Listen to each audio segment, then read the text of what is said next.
যত সব অপদার্থ আপনার পেটের থেকে দূর হয়ে গেছে চোখের সামনে থেকে আমার। ও ও বাবা গো, কি ব্যথা গো, কি অসুখ গো। রাজা মশাই এভাবেই সব চিকিৎসক বৈদ্যদের তাড়িয়ে দিলেন। ভয়ে তারা কেউ আর রাজবাড়িতে পা ফেলে না। এদিকে সবাই বলাবলি করতে লাগলো,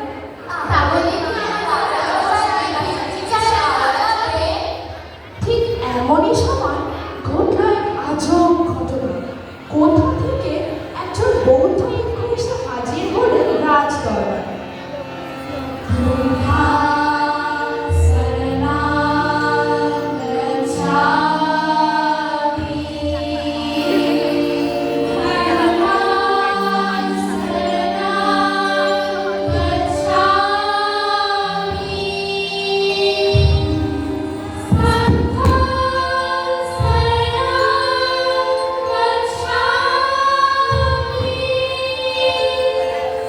অশোক সারা গরম পায়ে আগে তবে সে এক কঠিন কাজ।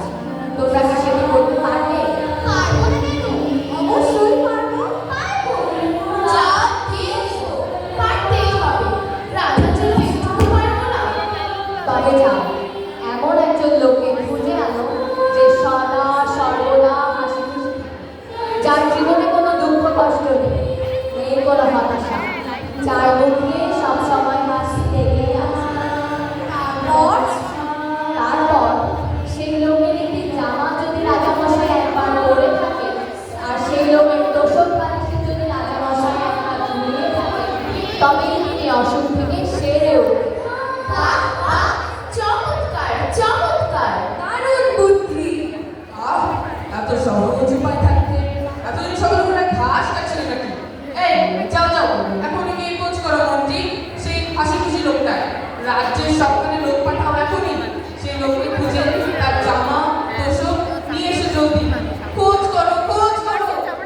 আর পারি না, উফ, কি কষ্ট। চারিদিকে খোঁজ খোঁজ রব পড়ে গেল।